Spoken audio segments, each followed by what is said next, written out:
instant dans ce débat qui va réunir ce soir. Je les salue tous les deux d'ailleurs. Tout d'abord, Eliane Lesmy, bonsoir. Vous êtes manifestante habituellement, donc là vous êtes là ce soir, mais vous avez créé ce mouvement qui s'appelle Nikayon Kapaim, qui signifie les incorruptibles, hein, c'est ça?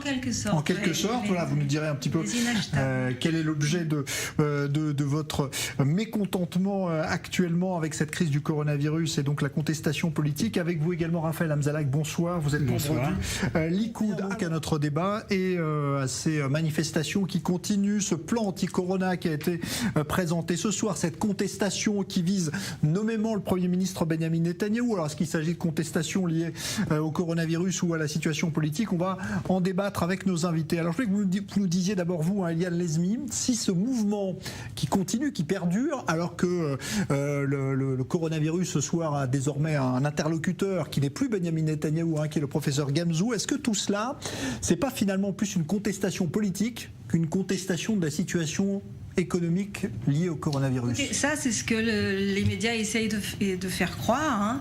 Maintenant, je vous pose la question. D'accord, très bien. Alors, écoutez, il y a quand même un monsieur qui s'appelle Benjamin Netanyahou qui a fait un fiasco économique, pour ne parler que de ça. On a l'impression, on est en plein tsunami, et lui, il est au volant en train de fumer son cigare. Tout va bien. Et autour, vous avez le peuple qui crie au secours. On a le salaire moyen qui a augmenté de 14%. Ça veut dire ce que ça veut dire. Ce sont les petits salaires qui ont disparu. Donc ces gens-là qui en temps normal déjà n'arrivent pas à survivre, ils n'ont plus rien. Les indemnités, qui les a reçus, voilà, donc on nous a bombardé avec l'annexion, avec le crédit d'impôt de ce monsieur, le choix de séjour. On a l'impression qu'il y a un seul citoyen ici. Non mais attendez, et les autres, ils font 3 ans d'armée, c'est des gens respectables, qui payent leurs impôts, qui cotisent. Voilà, dans les autres pays, les gens ont été indemnisés. En Europe, l'État a soutenu les entreprises, les indépendants, les salariés. Ici, on a affamé les gens. Je ne veux pas parler, je voudrais vous redonner la parole. J'ai beaucoup à vous dire. Donc, les gens qui sont dans la rue, là, ils ont plus confiance.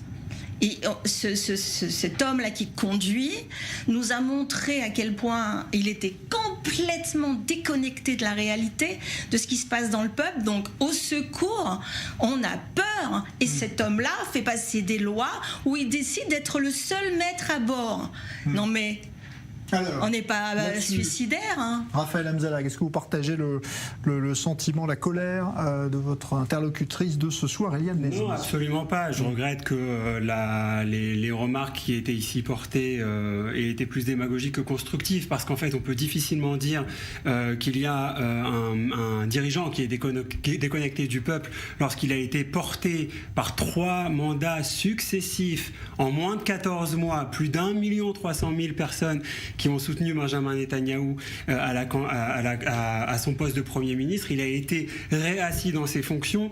Donc de dire qu'il y a ici un peuple qui au final est représenté par quelques milliers de manifestants, quand on parle de plusieurs centaines de milliers de votants qui ont été soutenir la candidature successive de Benjamin Netanyahou, après qu'on ait mis au clair et que le peuple savait ce qu'il en était des procédures judiciaires qui étaient impliquées, c'est quelque chose qui est absolument aberrant. Mais par rapport à l'approche du gouvernement Netanyahou, on a 2 phases. On a la phase de la première vague où, à gauche, ces manifestants disent il n'a pas la possibilité de décider pour tous parce que c'est un gouvernement en transition. Alors que le gouvernement en transition, d'après la loi constitutionnelle qui s'intitule Le gouvernement, a le droit de gouverner. Il n'en demeure pas moins qu'il prenait trop de décisions, il les prenait trop vite, et pourtant on a passé brillamment la première vague. Puis vient la deuxième vague, et là attention, il s'agit d'un gouvernement qui représente quasiment 75% du peuple, puisqu'on a un gouvernement avec Kahol Lavan, avec le Likoud, avec les Haredim, etc. Donc il y a quand même une large faction qui est représentée.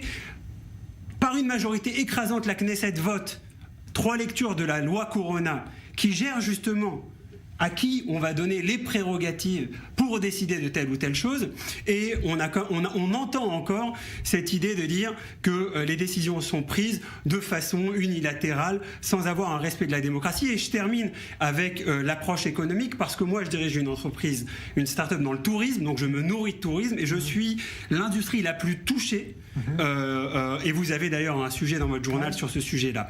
Les mesures qui ont été prises au début sont venues trop tard, n'ont pas été suffisantes. Mais la mesure stabilisatrice, de dire qu'on allait pourvoir à une indemnité chômage sur 13 mois lorsqu'elle a été annoncée, a permis à énormément de personnes, notamment dans l'industrie qui est mienne, d'avoir un sentiment de stabilité, de savoir qu'ils allaient devoir effectivement réduire les dépenses, mais d'avoir une certaine stabilité. Donc je ne pense pas que rien n'a été fait, je pense qu'il y a encore beaucoup à faire. Ouais. Alors, là-dessus.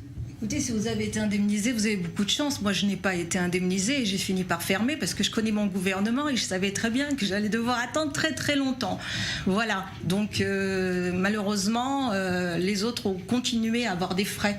Je me suis dit que si j'avais pas d'entrée, au moins que je n'ai pas les loyers, etc. à payer. Voilà. Autour de moi, personne n'a rien touché. Je voudrais parler des artistes un instant. Bon, par exemple, en France, il y a les intermittents du spectacle, mais ici, non seulement les artistes et tous ceux qui travaillent, qui sont derrière la scène, mais ces gens-là sont dans un état de situation, comme le disait Mati Caspi, il y a un couple qui s'est suicidé à Beersheba, le restaurateur là qui s'est suicidé il y a une quinzaine de jours, voilà, c'est les crises cardiaques qui pleuvent. Il faut arrêter de dire que la gestion elle est correcte. On a 2 fois plus de dépôts de bilan. Excusez-moi, je ne vous ai pas interrompu, monsieur. Non, allez-y, vous devez pouvoir parler. On a 2 fois plus de dépôts de bilan que la moyenne de l'Europe, des autres pays. Donc, je veux dire, il y a de quoi pas être fier. Il y a un moment où il faut dire, ok, on n'a vraiment pas été bon. Et si le Likoud faisait ça, on reprendrait peut-être un petit peu confiance. Et je voudrais préciser une chose qui est importante. Donc, on a choisi Roni Gemsou, le directeur de l'hôpital Irilov-Soraski. Mais il faut savoir une chose, c'est que le ministre de la Santé, début juillet, nous a annoncé qu'il y avait une augmentation de cas graves. Et en effet, si vous allez sur le site du ministère de la Santé, en effet, tout d'un coup, les cas graves ont augmenté. Donc moi, je suis des personnes à risque, donc je suis ça vraiment tous les jours. Et je dis, voilà, là, vraiment, il y a le corona, là. Hein. Et en fait, on a la professeure Matot, responsable de service corona de l'hôpital Irilov, qui dévoile, on a essayé de la faire taire, qui dévoile qu'en fait, par exemple, sur les 16 malades graves qu'il y a dans cet hôpital, il y en a 2 qui sont sous respirateur, 2 sous oxygène, les autres, ça va. Donc, en fait, il y a eu une claire volonté de nous faire peur, et ce gouvernement nous gère par la peur. Et non, mais attendez, je vais vous dire une chose. On revient à la théorie conspiratrice et à la droite qui ne sait que gérer par la peur. À ces 1 400 000 personnes qui votent à droite, mais c'est uniquement par la peur. On ne manipule rien du tout. On présente un programme. Oui, à un moment, il faut s'arrêter. Il faut arrêter d'insulter l'électorat de droite en disant qu'on ne gère que par la peur. Il y a une idéologie, il y a une approche, il y a des volontés. Non, mais les dictateurs, domination. Je viens de vous expliquer que c'était démocratiquement. Vous m'avez coupé la parole. Que Benjamin Netanyahu a été élu. Voilà. Juste dites-nous, quand vous visez aujourd'hui le gouvernement, est-ce que vous mettez Benny Gantz, finalement, et la coalition de gauche qui est avec lui, parce qu'il y a aussi le Parti travailliste dedans. Je parle pas du ministre de la Défense, si vous permettez. Je parle du ministre de la Santé qui a tenté de manipuler le peuple et de nous faire peur sur des chiffres qui étaient manipulé. C'est l'OMS qui a décidé de rajouter certains critères de sélection pour entrer des gens qui faisaient partie des maladies graves, mais c'est pas naturellement que ça a augmenté, d'accord? Donc déjà, rupture totale. Moi personnellement, le ministre de la Santé, aucune confiance. Après, vous prenez... qui défendent ces chiffres, il n'y a pas que des politiques, on reçoit les médecins ici qui disent... Dites-nous, c'est en train d'augmenter parce que l'OMS a changé ses critères de sélection et que les gens dont la saturation est plus basse, ils rentrent même si leur vie n'est pas en danger. Donc, si on nous avait dit ça comme ça, ok. Pourquoi on ne nous l'a pas dit? Pourquoi on essaye de nous manipuler, de nous semer encore une fois la terreur? On n'est pas des débiles mentaux. Hein. Il y a plein de gens très intelligents dans ce pays. On est censé être le pays de la matière grise. Deuxièmement, je tiens à dénoncer... Qui a décidé de laisser ouvert le pays en début de deuxième vague. D'ailleurs, le professeur Matot, hier, a applaudi la décision du Premier ministre de nommer le professeur Gamzou en direct sur la chaîne 22. Donc je pense qu'il y a une politique qui se met en place. Cette politique met du temps. Je pense que, et là c'est intéressant, étant donné qu'on revoit toujours les mêmes thèmes qui reviennent, la manipulation par la peur, le fait que le gouvernement qui a été élu démocratiquement ait perdu de sa crédibilité, en fait il n'est même pas légal et il n'a pas le droit. Enfin, tout ça c'est de la propagande de gauche. Pour être très concret, il faut être capable. Et les personnes qui se suicident, il y a une crise économique mondiale, il y a une pandémie mondiale, c'est la réalité. Lors des crises économiques, il y a toujours, autour de moi, il y a 5 personnes qui ont fait une crise cardiaque ce mois-ci. Est-ce que c'est normal? Ça, c'est normal. Non, ça n'est pas normal. C'est quelque chose qui est lié aux périodes de stress, aux périodes de guerre, aux périodes de crise économique. C'est une réalité. Vous êtes complètement Donc je ne suis pas venu ce soir. Vous êtes complètement déconnecté. Et qu'est-ce que vous pensez du ministre Ouana qui demande à la police d'interdire les manifestations, qui a demandé de les déplacer de façon à faire. Si tu veux passer à Ahmad Khan, il faut que tu fasses preuve de violence dans la manifestation. Alors qu'en fait, ce sont des enfants. Vous êtes en train de dire que nos policiers sont violents volontairement? Alors, écoutez, j'y suis allée. Alors moi je vais vous dire ça. Moi je vais vous dire j'accuse clairement. Alors que la grande majorité font leur travail. Si vous me donnez la parole, il y a un moment où je peux parler. Vous n'arrêtez pas de parler, vous faites pas attention. Non, mais on va parler là. Je vais vous expliquer ce qui se passe. Je suis allée voir moi-même, ok. Dans le début des manifestations, ils manifestaient à Balfour et il y a des casseurs qui ont profité que la police était à Balfour pour aller casser à Ben Yehuda. Évidemment. Les Likoudniks ont sauté dessus, on avait la propagande à pouvoir balancer. Moi, je suis allée dans ces manifestations. Oui. Ce sont des gens aussi violents que vous et moi. Ce sont des gens brillants. Ils ont fait l'armée, où ils vont aller la faire. Et moi, je vais vous dire une chose. Et je vais vous faire un scoop là. Je vais vous dire quelque chose que vous n'avez pas encore entendu. Cette nouvelle génération-là, celle-là, ces gens-là, la relève est assurée. Ils vont réussir là où leurs parents ont échoué. Mais ces jeunes-là, ils vont... Je peux finir ma phrase? Ces gens-là, laissez-moi parler. Parce que pour moi, quand 100 000 personnes... Ces gens-là, ils vont réussir à instaurer les droits du citoyen en Israël. Mais on est dans un état de droit. Les policiers font leur travail. L'armée fait son travail. La justice fait son travail. Vous dites n'importe quoi. On est dans un état démocratique. On est dans un état de droit. Je suis une personne pas moins cultivée que vous. Dans les manifestations, vous portez atteinte à l'intégrité de nos policiers, vous portez atteinte à l'intégrité de notre système, et je ne peux pas me taire lorsque j'entends. Non, je pense qu'il y a quelqu'un qui le manipule pour justement. On revient à la théorie conspiratrice. Donc vous avez commencé avec le fait que la corona c'est une conspiration, et puis on en vient au fait qu'on n'est pas en état de droit. C'est scandaleux. C'est scandaleux. Au sujet des canaux à eau, il y a une règle bien claire. Dans les manifestations pour disperser des. Est-ce que c'est notre sujet? Il y a une règle, bien sûr que c'est notre sujet, c'est de la violence policière, on parle de dictature là. Écoutez ce qui se passe. Je viens de vous expliquer qu'il y a eu des élections 3 fois de suite. Où est la dictature? Il y a écrit noir sur blanc, interdiction formelle de s'en servir à moins de 20 mètres et d'atteindre quelqu'un à moins de 25 mètres. Étrangement, cette ligne a été effacée. Et là, je demande une enquête. Vous avez demandé l'enquête lorsque, lors du Gushkatif, on a arrêté des jeunes filles de 11 ans, 12 ans, 13 ans, 14 ans et on les laissait en arrestation. Vous étiez là lorsqu'on blessait les personnes qui manifestaient pour le Gushkatif en 2005. Il y a eu des gens dont les yeux blessés, vous n'étiez pas là. Les yeux esquintés. Mais je n'étais pas là. Mais que ce soit des Haridim, des Éthiopiens, des Gushkatif. Moi, vous rigolez. Moi, je suis.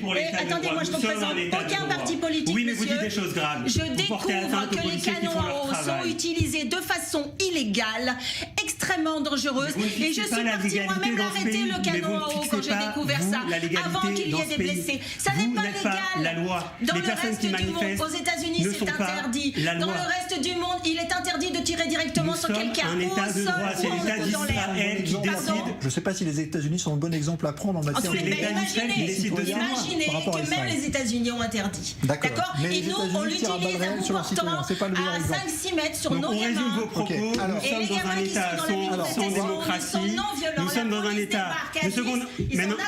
Un instant, vous n'arrêtez pas une seconde. Nous sommes dans un état qui n'est pas démocratique d'après vous. Nous sommes dans un état où les policiers sont volontairement agressifs. Nous sommes dans un état qui n'est pas un état de droit. C'est d'une démagogie absolument révoltante. C'est dramatique. Nous sommes dans un état démocratique. Il y a eu 3 élections. Le peuple est allé voter. Il a fait son travail. Il y a une Knesset qui fonctionne. Il y a des commissions parlementaires. Et contrairement à vous, je suis fier de l'État dans lequel j'évolue et je n'attends pas la prochaine génération pour l'être. Tout le monde a peur dans le pays. Personne Moi, n'a je peux peur. vous dire que c'est quand vous croyez que c'est une manifestation, c'est une révolution. On a peur pour la parnassa, on a peur Les gens pour ne amener veulent à plus manger à la maison. d'un corrompu Mais arrêtez, et toute cette mafia et arrêtez de de la parler au Knesset, nom on des n'en gens veut plus. parce que personne n'a On voté veut pour un votre monde agenda. nouveau, propre, Arrêtez, un Israël dont arrêtez on de sera penser fier. qu'Israël vous appartient. On va arrêter Arrêtez de avec, penser qu'Israël vous appartient. C'est scandaleux. Israël, ça n'est pas Bibi. Et Israël, ce n'est pas c'est vous le non plus. peuple. Et moi, Ni je les 6000 défends- personnes qui défends manifestent le à Balfour. peuple. Voilà. La seule Un peu chose que je d'humilité, défends, madame. c'est Un peu le d'humilité. peuple. Vous Non. n'êtes pas le peuple. Un peu d'humilité, Non, s'il on vous n'est plaît.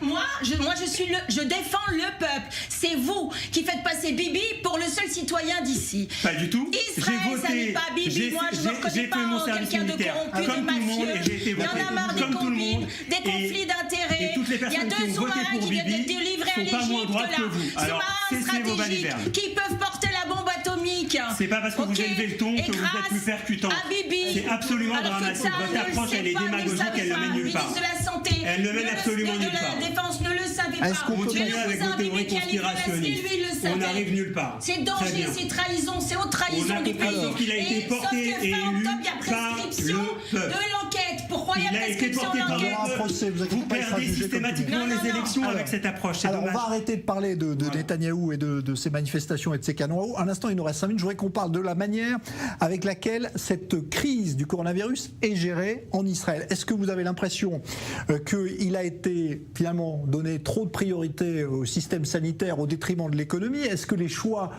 qui sont faits aujourd'hui sont les bons ou pas, ce qui a été annoncé ce soir? Est-ce que vous trouvez qu'on va dans la bonne direction, justement, en donnant peut-être plus de pouvoir à l'armée là-dessus? Le mot-clé, c'est l'humilité. On apprend dans le monde entier cette pandémie au jour le jour. C'est un virus nouveau, c'est un virus sur lequel on ne sait pas tout. Je voyais une vidéo magnifique hier sur les réseaux sociaux de quelqu'un qui intervenait en France en disant qu'on a posé la question aux Français de savoir quel était le meilleur médicament, alors qu'aucune étude n'avait été faite, et pourtant 70% avaient un avis. Il faut savoir aborder cela aussi avec un certain degré d'humilité. Bien évidemment, la classe politique est responsable. Ils doivent prendre leurs responsabilités. Et la situation n'est pas au beau fixe, loin de là. Il faut faire plus vite, aller plus loin. Il n'en demeure pas moins. Mais éviter le confinement, c'est la bonne stratégie pour Alors, vous? j'en viens. On a là des approches qui sont complètement différentes. Et encore une fois, vivant dans l'industrie touristique, même vis-à-vis de ce point-là, je le vis au quotidien avec des clients dans 12 pays différents, sur 4 continents différents. Je peux vous dire quelque chose. C'est que notre culture, la culture juive, place la vie avant toute chose. C'est-à-dire qu'on va toujours chercher à prendre une deuxième sécurité avant de réouvrir. Il s'avère qu'entre les deux vagues, la préparation n'a pas été bonne et on a réouvert trop vite, surtout, et les chiffres pointent dans cette direction, les grands événements comme les mariages, etc., etc. Je pense, et une étude qui est sortie de l'Université de Jérusalem le prouve, en disant que sur les 7 derniers jours, le fameux R était descendu en deçà du nombre 1, qu'on est dans une situation qui est une situation plus vivable, parce qu'il va falloir vivre avec ce virus pendant encore quelques mois, mais je suis quand même fier de savoir qu'on a mis, j'allais dire, la vie au-dessus de tout, bien que des fois, ça a été au détriment de l'économie, et c'est pas un équilibre qui est facile, et j'ai pas la prétention de vous donner une réponse claire à votre question. Alors justement là-dessus, vous trouvez qu'on aurait dû arrêter de confiner comme ça à tout va ou pas, Eliane Lesmier? Parce que ça a fait des dégâts dans l'économie, on le voit bien aujourd'hui. Alors que tout le monde était en état de panique totale, je pense que ça serait vraiment déplacé d'aller dire on n'a pas fait ce qu'il fallait. Voilà, moi je préfère qu'on parle du présent. Je préfère qu'on parle du présent. Moi, ce que j'ai vraiment constaté parmi les citoyens israéliens, c'est que cette répression policière sur un masque à l'extérieur, laissez-moi finir s'il vous plaît, en fait le citoyen, au lieu d'avoir peur du corona, aujourd'hui il a peur de l'amende. Donc ça c'est une erreur. Et deuxièmement, comme on le sait, évidemment, moi je vois des gens qui se baladent seuls sur la plage avec un masque, excusez-moi, les séquelles, on n'en parle pas encore, de porter un masque au niveau crise cardiaque, ça serait intéressant de vérifier aussi. Et en fait ces policiers là qui sont à l'extérieur, où on n'en a pas franchement besoin, ils sont pas à l'intérieur, où c'est indispensable. Vous savez ce que je fais dans les manifestations? Moi, je vais leur dire remonte ton masque. Ou c'est que quand il y en a, la plupart ils en ont tous un, mais des fois ça tombe sur les. Mais il y en a une, son masque avait cassé, je lui en donne un. Je vous assure, il n'y en a pas un seul qui m'a envoyé paître. Tout le monde, d'accord, et gentiment, il le remet. Pourquoi je fais moi le travail de la police avec un sourire et gentiment, distribution de masques. on obtiendrait tout, on obtiendrait de la solidarité, de la complicité. Il n'y a pas d'explication. Les gens n'ont rien compris. Les gens n'ont pas compris que dans les toilettes publiques, c'est une véritable souricière. C'est impératif d'avoir un masque. Les ascenseurs, c'est pareil, c'est des souricières. Les cages d'escalier, on doit se battre avec les voisins pour laisser un peu ouvert, mais tout, on doit aérer. Dans les voitures, ouvert. On a la chance d'avoir un pays chaud, il pleut pas. Pourquoi est-ce qu'on n'installe pas tout dehors? Et les artistes, c'est pareil. Que toutes les mairies mettent parc à Ayercon, qui construisent des salles des scènes, des salles de spectacle en plein air et régulées. Il y a trop de monde à la plage, stop, on rentre plus personne. On ferme pas la plage. À la plage, d'abord, premièrement, dans la mer, il n'y a aucun risque. Donc, en France, il y a eu des tests qui ont été faits. Sur la plage, on est en plein air. Et puis, bon, vous savez, ce qu'il faut prendre en compte, c'est que les gens qui sont à la plage, par exemple, ils viennent en famille. De toute façon, ils sont entre eux. Ils n'ont pas attendu de venir à la plage pour se contaminer. Si, ils se contaminent. Mais on ne va pas parler avec les autres. On n'est pas en train de se mélanger. Dans les manifestations, je vais vous dire une chose, si vous me permettez, tout le monde a un masque. C'est impressionnant. Il y a un moment, il est tombé un peu le mien. Ils m'ont dit, remets-le. Mais maintenant, c'est les distances qui sont respectées. Écoutez, en face de Balfour, de la maison de Netanyahou, oui, c'est un peu vraiment... je les trouve vraiment un peu trop... Mais c'est des jeunes, hein. Donc ils sont moins risqués. Sinon, franchement, venez défendre votre pays. On a de l'espace. On arrête là, c'est la fin. Merci à tous les deux. Eliane Nezmi, Raphaël Hamzalag. Vous n'avez pas été d'accord sur tout, mais enfin, on a pu terminer calmement. C'était l'essentiel. On a atterri en douceur. Merci à tous les deux. Dans un instant, évidemment, la suite et un nouveau journal à venir sur i20. 4 News, on se retrouve demain. Bonne soirée.